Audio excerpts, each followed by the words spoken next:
ԱՄՆ նախագահ Դոնալդ Թրամփի հակամարտության կարգավորման նոր ծրագրի շրջանակներում Ռուսաստանն ու Ուկրաինան ավելի շատ բան կստանան, քան կզիջեն։ Այս մասին ABC-ին հայտնել է Սպիտակ տան մամուլի քարտուղար Քերոլայն Լևիթը, ինչպես Թրամփի վարչակազմը հստակեցրել է, ցանկացած համաձայնագիր պետք է ապահովի Ուկրաինայի, Եվրոպայի և Ռուսաստանի համար անվտանգության և զսպման լիարժեք երաշխիքներ, պատերազմի ավարտն ապահովելու, ինչպես նաև ֆինանսական միջոցներ Ուկրաինայի վերականգնման և Ռուսաստանի երկու երկրների ժողովուրդների բարօրության համար համաշխարհային տնտեսության մեջ վերաինտեգրման համար, ասել է Լևիթը։ Սպիտակ տան մամուլի քարտուղարի խոսքով ծրագիրը մշակվել է հաշվի առնելով իրավիճակի իրականությունը, փոխադարձ շահեկան լուծում գտնելու համար, որի դեպքում երկու երկրներն էլ ավելի շատ բան կստանան, քան կզիջեն։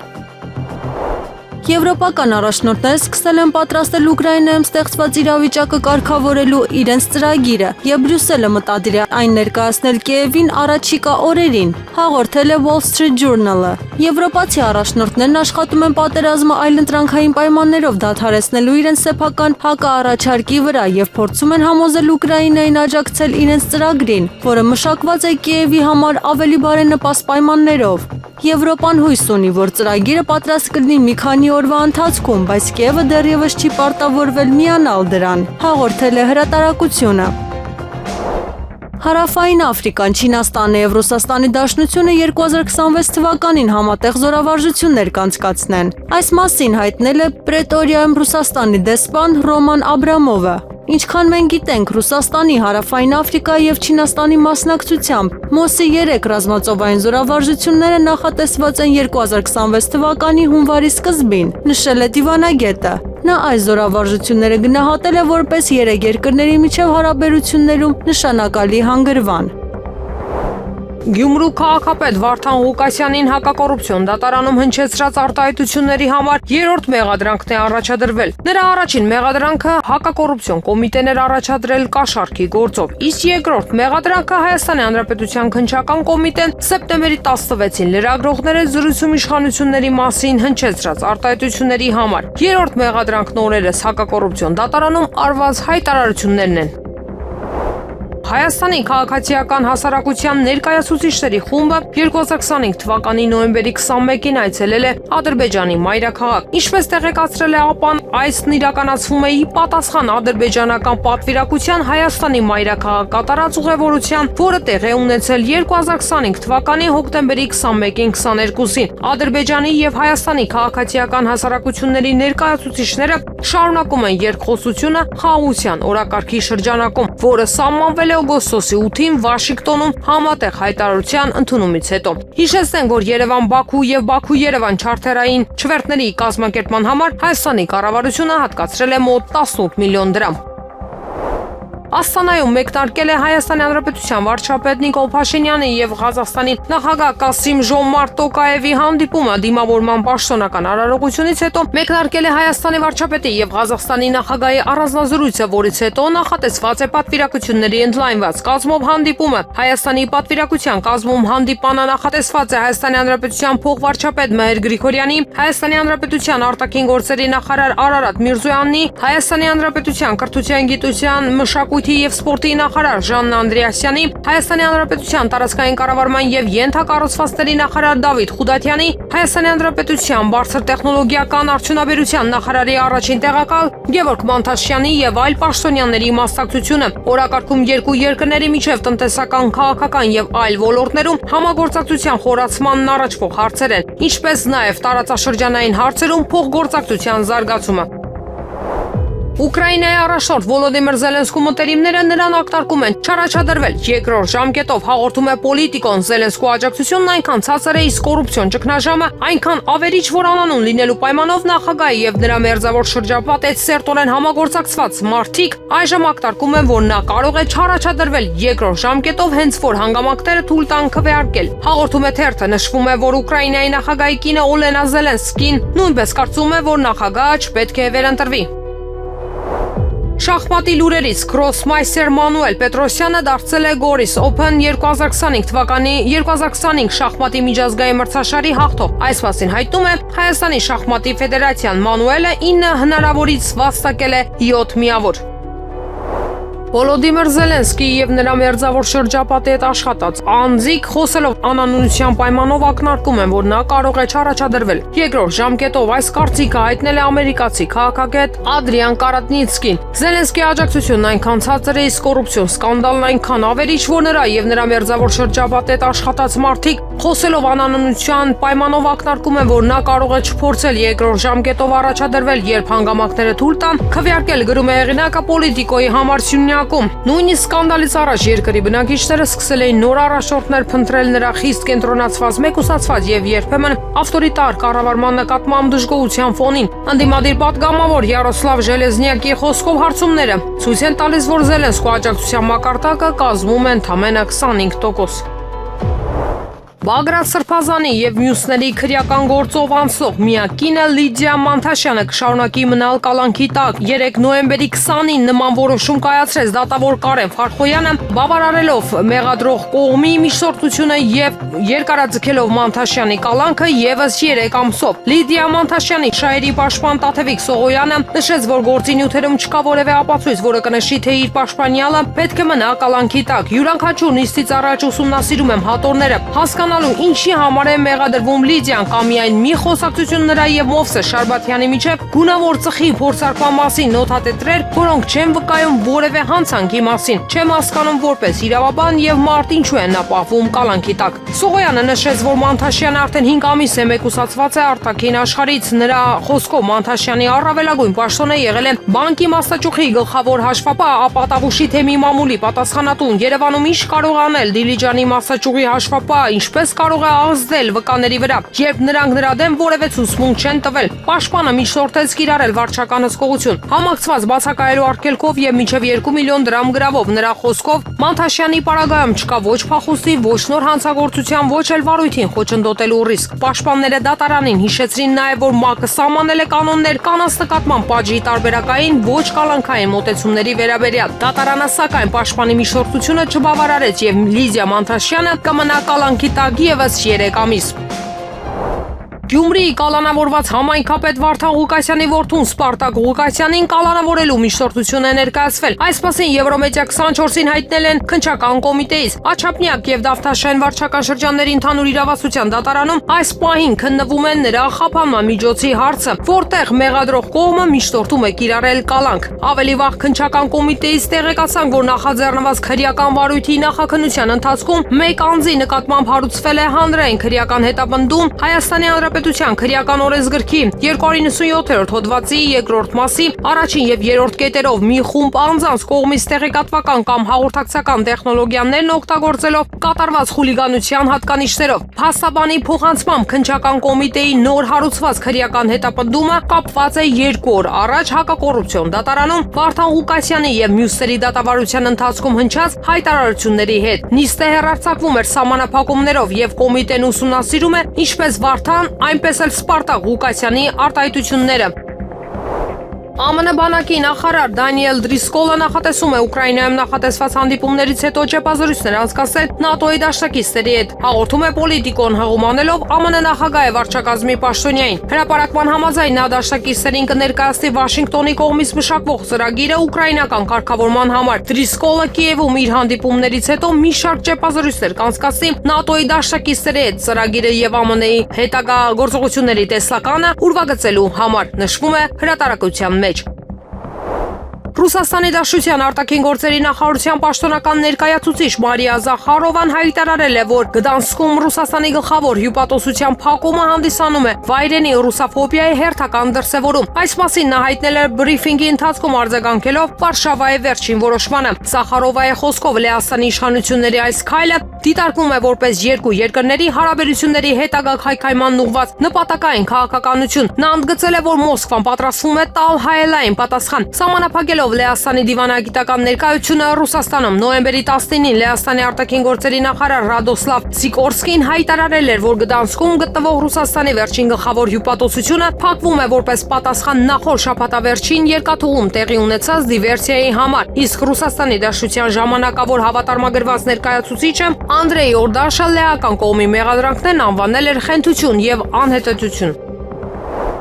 Հոկտեմբերին Ռուսաստանը մեծացրել է չինական բեռնատարների գնումները, չնայած 4 ապրանքանիշների ներմուծման արգելքին։ Հաղորդում է ՌԻԱ Նովոստին հղում անելով Չինաստանի մաքսային տվյալներին։ Հուլիսին Ռոսստանդարտը արգելեց որոշակի չինական բեռնատարների վաճառքը երկրում։ Անվտանգության խախտումների պատճառով սահմանափակումները վերաբերում են Dongfeng, Fotonfao եւ Citrake բեռնատարներին, ինչպես նաեւ այդ ապրանքանիշերի շասիներին։ Արգելքի ուժի մեջ մտնելուց հետո վաճառքը անմիջապես կտրուկ նվազեց, գրեթե եռապատկելով հասնելով 34.5 միլիոն դոլարի։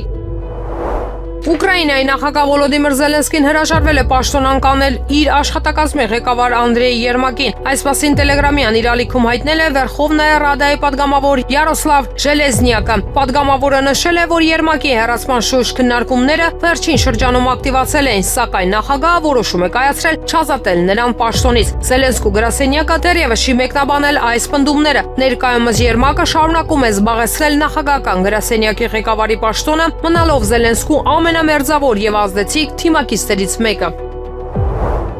Եվրոպական երկրները դեմ են արտահայտվել ԱՄՆ նախագահ Դոնալդ Թրամփի Ուկրաինայում հակամարտությունը լուծելու նոր ծրագրին, հաղորդել է Reuters-ը, հղում անելով աղբյուրներին։ Եվրոպական երկրները դեմ են արտահայտվել ԱՄՆ-ի կողմից աջակցվող Ուկրաինայի համար խաղաղության ծրագրին, որը ըստ աղբյուրների կպահանջի Կիևից ավելի շատ տարածքներ զիջել եւ մասամբ զինաթափվել, հաղորդել է հրատարակությունը։ Աղբյուրները գործակալությանը հայտնել են, որ Վաշինգտոնը նախագահ Վոլոդիմիր Զելենսկուն հստակեցրել է, որ Ուկրաինան պետք է ընդունի ԱՄՆ-ի կողմից մշակված ծրագիրը հակամարտությունը դադարեցնելու համար։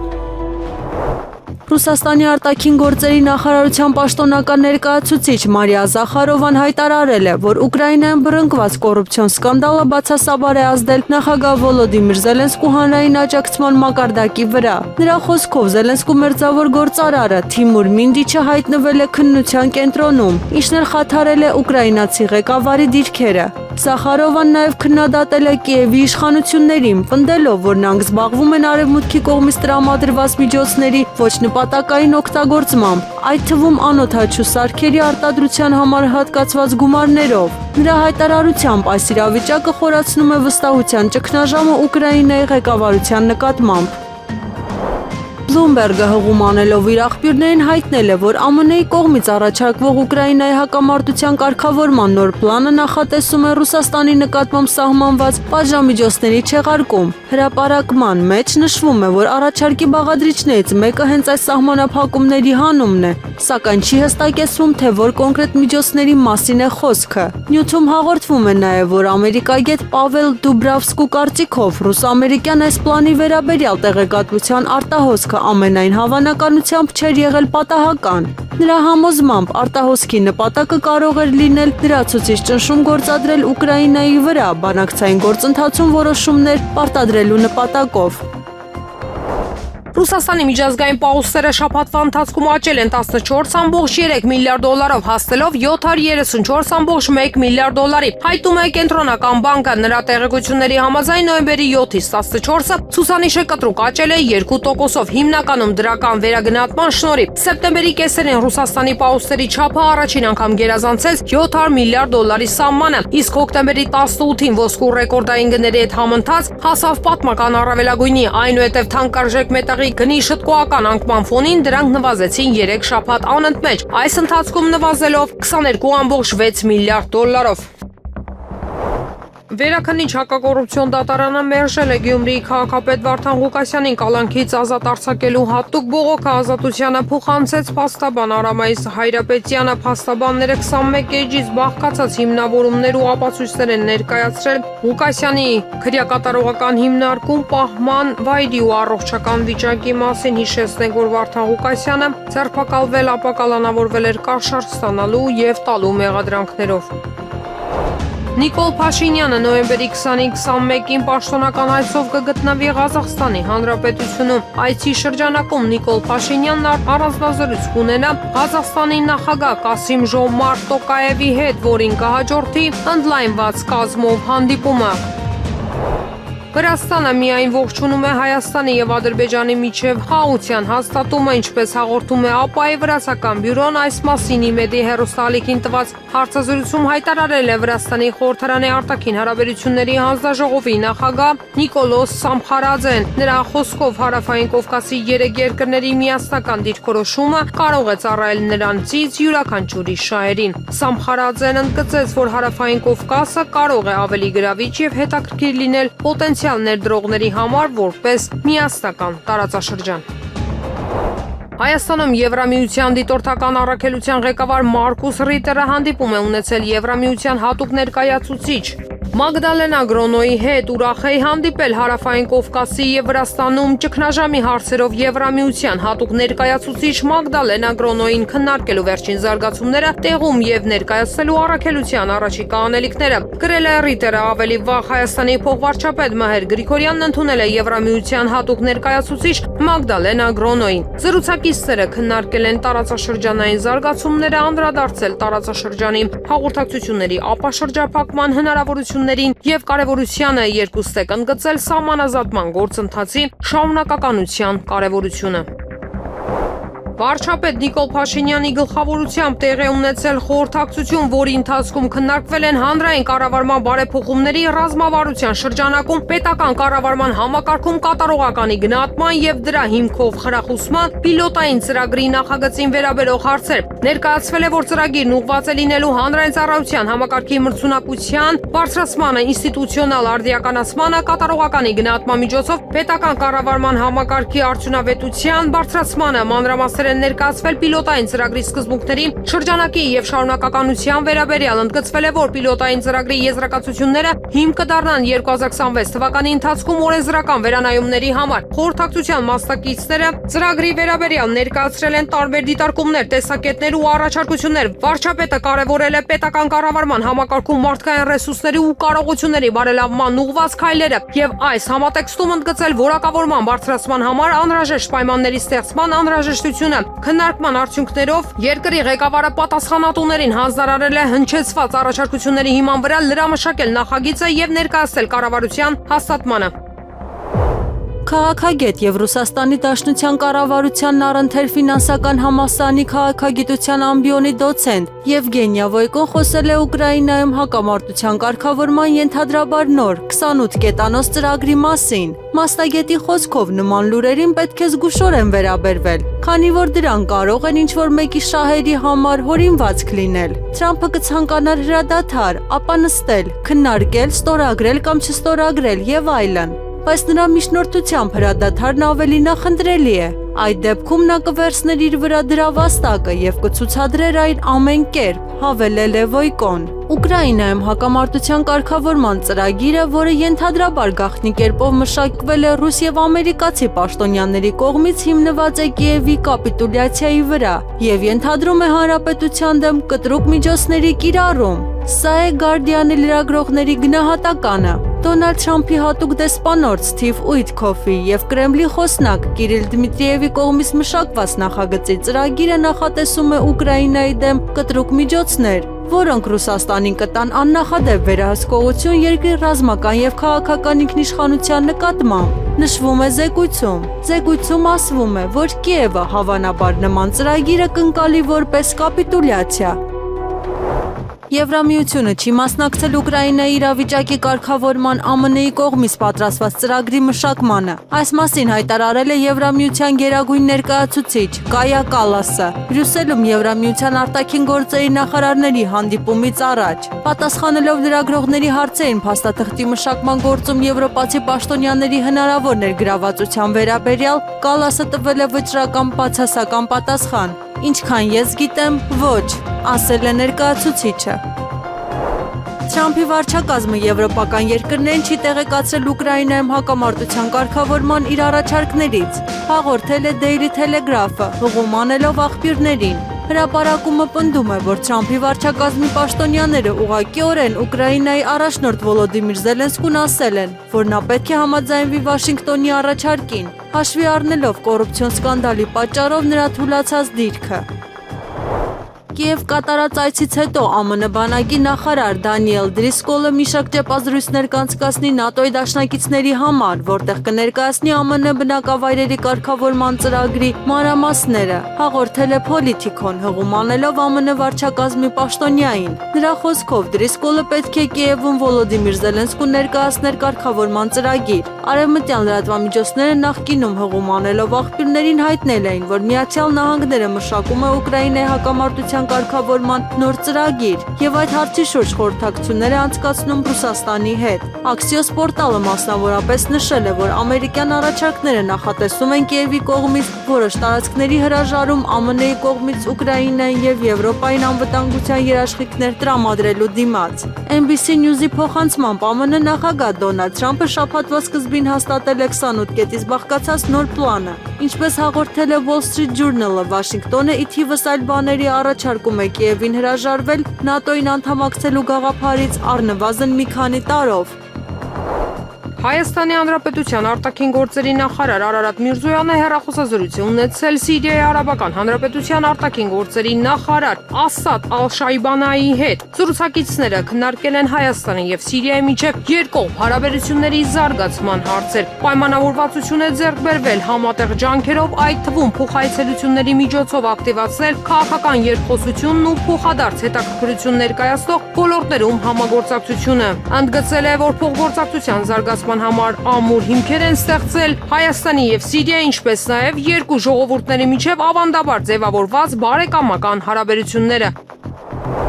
ԱՄՆ նախագահի հատուկ դեսպան Ստիվ Ուիթկովը վերահսկում է Ռուսաստանի հետ Ուկրաինայի հակամարտությանը վերջ դնելու նոր խաղաղության ծրագրի մշակումը ամերիկյան կողմից, հաղորդում է CNN-ը։ Հղում անելով աղբյուրների նրանց խոսքով բանակցությունները սրվել են այս շաբաթ։ Միևնույն ժամանակ Կիև է ժամանել Պենտագոնի բարձրաստիճան պատվիրակությունը ԱՄՆ բանակի նախարար Դանիել Դրիսկոլի գլխավորությամբ։ ԱՄՆ նախագահ Դոնալդ Թրամփի հանձնարարությամբ ուղարկված առաքելությունը կոչված է նախագահ Վոլոդիմիր Զելենսկու հետ քննարկելու մարտադաշտի պայմանները, զենքի կարիքները եւ խաղաղության նախաձեռնությունները։ Axios պորտալի տվյալներով Վաշինգտոնի եւ Մոսկվայի միջև ներկայիս նախագծի պլանը բաղկացած է 28 կետից, այդ թվում Ուկրաինայի եւ Եվրոպայի անվտանգության երաշխիքներ։ ԱՄՆ պաշտոնյաները կարծում են, որ Կիևի շահերից է բխում հիմա հրաժարվել իր արևելյան տարածքներից, քանի որ նրանք միևնույն է կկորցնեն դրանք, եթե հակամարտությունը շարունակվի, հաղորդում է Axios-ը, հղում անելով ամերիկյան աղբյուրին։ Պորտալը նշում է, որ ԱՄՆ նախագահ Դոնալդ Թրամփի Ուկրաինայում հակամարտությունը դադարեցնելու նոր ծրագիրը նախատեսում է Կիևի կողմից վերահսկվող Դոնբասի տարածքների հանձնում Ռուսաստանին ԱՄՆ-ի կողմից անվտանգության երաշխիքների դիմաց։ Ամերիկացի պաշտոնյայի խոսքով Սպիտակ տունը կարծում է, որ Ուկրաինան ամենայն հավանականությամբ կկորցնի այս տարածքը ցանկացած դեպքում, եթե պատերազմը շարունակվի եւ հետեւաբար Ուկրաինայի շահերից է բխում հիմա համաձայնության գալը, գրում է պորտալը։ Ուկրաինայի պարտքային բեռը խանգարում է նրան նոր վարկեր վերցնել բացառությամբ արտոնյալ պայմաններով տրամադրվածների։ Այս մասին հայտարարել է Ֆրանսիայի նախագահի Ուկրաինայում օգնության եւ վերակառուցման հարցերով հատուկ ներկայացուցիչ Պիեր Էյլբրոնը, հաշվի առնելով Ուկրաինայի համար արժույթի միջազգային հիմնադրամի նոր ծրագրի շուրջ քննարկումների համատեքստում առկա տարբերակները, կարևոր է հասկանալ, որ առաջիկա տարիներին Ուկրաինան գործնականում չի կարողանա վարկեր վերցնել բացառությամբ չափազանց արտոնյալ վարկերի կամ դրամաշնորհ Սա նաև պետք է հիմք հանդիսանա Ուկրաինային մեր օգնության ձևերի վերաբերյալ մտորումների համար, որոնք այլևս չեն կարողանա վարկերի տեսքով լինել, ասել է Ֆրանսիայի ազգային ժողովի խորհրդարանի ստորին պալատ արտաքին հարաբերությունների հանձնաժողովի լսումների ժամանակ։ Հատուկ դեսպանորդը նշել է, որ իրավիճակը բարդանում է ԱՄՆ-ի կողմից ուկրաինական հակամարտությունից շատ առումներով դուրս մղվելու պատճառով։ Այնուամենայնիվ նա վստահեցրել է, որ վարկերի վերակառուցման գործընթացը զգալիորեն թեթևացրել է Կիևի պարտքի բեռը։ Ավելին, ձեռնարկված միջոցառումների շնորհիվ մենք արդյունավետորեն կատարում ենք տոկոսների վճարումները, օգտագործելով ընդհանուր բյուջեի միջոցները, հավելել է նա, մանրամասնելով, որ խոսքը վերաբերում է Եվրամիության երկրների միջոցներին։ Վաշինգտոնի վարչակազմը մեծացնում է ճնշումը Վոլոդիմիր Զելենսկուի վրա, նրան ստիպելով ընդունել Ուկրաինայի հակամարտության կարգավորման ամերիկյան նոր ծրագիր։ Այս պնդումը արվել է նոյեմբերի 19-ին The Washington Post-ում հրապարակված հոդվածում։ Աղբյուրներից մեկի խոսքով ծրագիրը ներառում է մի քանի զիջումներ, որոնք Զելենսկիի համար դժվար կլինի հաստատել, այդ թվում զգալի տարածքների կորուս եւ Ուկրաինայի զինված ուժերի վրա խիստ սահմանափակումներ։ Միևնույն ժամանակ Զելենսկին թույլատրած է լուրջ կոռուպցիոն սկանդալի պատճառով, որի ներգրաված են նրա մի քանի մտերիմ գործընկերներ։ Զուգորդված ռուսական հարվածները կարող են Ուկրաինայի առաջնորդին քիչ լավ տարբերակներ թողնել, քանի որ ԱՄՆ պաշտոնյաները մեծացնում են նրա վրա ճնշումը պատերազմը դադարեցնելու համաձայնագրերը հաստատելու համար, բացատրվում է հոդվածում։ Վաշինգտոնի վարչակազմը մշակում է առաջարկներ Ուկրաինայում հակամարտության կարգավորման համար հաշվի առնելով Մոսկվայի եւ Կիևի դիրքորոշումները եւ կարծում է, որ երկու կողմերն էլ պետք է զիջումների գնան։ Այսպասի նոյեմբերի 19-ին հայտարարել է ԱՄՆ պետքարտուղար Մարկո Ռուբիոն։ Ինչպես նա գրել է X-ում, կարգավորումը պահանջում է լուրջ եւ իրատեսական գաղափարների մանրամասն փոխանակում։ Երկարատև խաղաղության հասնելու համար երկու կողմերն էլ պետք է համաձայնվեն դժվար, բայց անհրաժեշտ զիջումների հավելել է նա։ Ահա թե ինչու մենք մշակում ենք եւ կշարունակենք մշակել այս պատերազմը դադարեցնելու հնարավոր առաջարկների ցանկ հիմնվելով հակամարտության երկու կողմերից ստացված տեղեկատվության վրա, ընդգծել է ԱՄՆ պետդեպարտամենտի ղեկավար։ Արևմտյան լրատվամիջոցները նախկինում հողում անելով աղբյուրներին հայտնել են, որ Միացյալ Նահանգները մշակում է Ուկրաինայի հակամարտության կարգավորման նոր ծրագիր եւ այդ հարցի շուրջ խորհրդակցություններ է անցկացնում Ռուսաստանի հետ։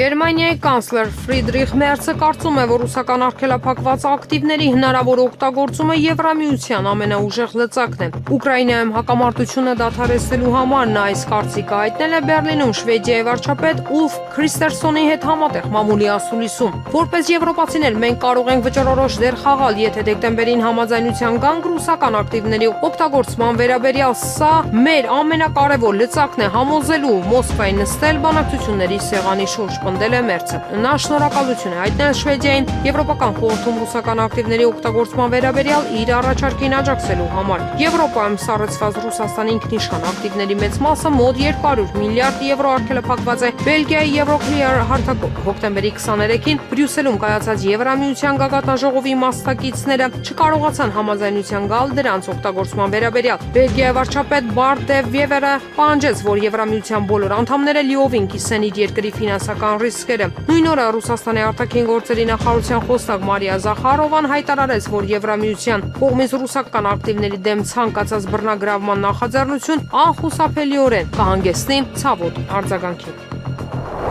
Ճապոնիան չի կարող դառնալ ՄԱԿ-ի անվտանգության խորհրդի մշտական անդամ, քանի որ երկիրը դեռ լիովին չի գիտակցել այն հանցագործությունները, որոնք կատարել է երկրորդ համաշխարհային պատերազմի ժամանակ։ Այս մասին հայտարարել է Չինաստանի արտաքին գործերի նախարարության ներկայացուցիչ Մաո Նինը, փոխանցում է Reuters-ը։ Նույնիսկ այսօր Ճապոնիան պատշաճ կերպով չի գիտակցել երկրորդ համաշխարհային պատերազմի ժամանակ կատարված իր պատերազմական հանցագործությունները։ Նման պետությունը չի կարող պատասխանատվություն կրել խաղաղության եւ անվտանգության պահպանման համար, ուստի իրավունք չունի լինել ՄԱԿ-ի անվտանգության խորհրդի անդամ, նշել է դիվանագետը։ Մաո Նինը նաեւ նշել է, որ Ճապոնիայի վարչապետ Սակկայե Տակայիտին կոպտորեն միջամտել է Չինաստանի Ժողովրդական Հանրապետության ներքին գործերին, արտահայտվելով Թայվանի մասին։ Արտաքին քաղաքական գերատեսչության ներկայացուցիչն ընդգծել է, որ Ճապոնիան 20-րդ դարում ագրեսիվ պատերազմ սանձազերծեց եւ դրանով իսկ հսկայական տառապանքներ բերեց Ասիայի եւ ամբողջ աշխարհի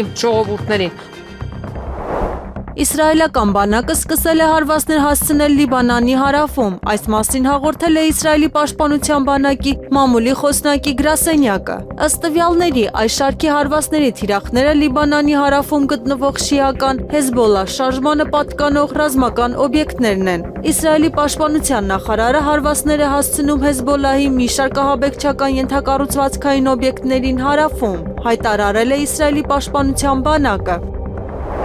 Ամերիկյան կողմը գերմանական իշխանություններին չի տեղեկացրել Ուկրաինայում հակամարտության կարգավորման որևէ նոր ծրագրի մասին։ Այս մասին 10-ի ուղիղ եթերում հեռարձակված մամուլի ասուլիսում հայտարարել է Գերմանիայի արտաքին գործերի նախարար Յոհան Վադեֆուլը։ Ոչ մենք այս մասին տեղեկացված չենք, ասել է նա։ Միևնույն ժամանակ նախարարը նշել է բոլոր միջազգային գործընկերների շարունակական ջանքերը հակամարտությունը լուծելու համար։ Մենք իհարկե աջակցում ենք այս ուղղությամբ շարժվող ամեն ինչին, նշել է Վեյթֆուլը։ Axios պորտալի տվյալներով Վաշինգտոնի եւ Մոսկվայի միջև ներկայիս նախագծի պլանը բաղկացած է 28 կետից, այդ թվում Ուկրաինայի եւ Եվրոպայի անվտանգության երաշխիքներից։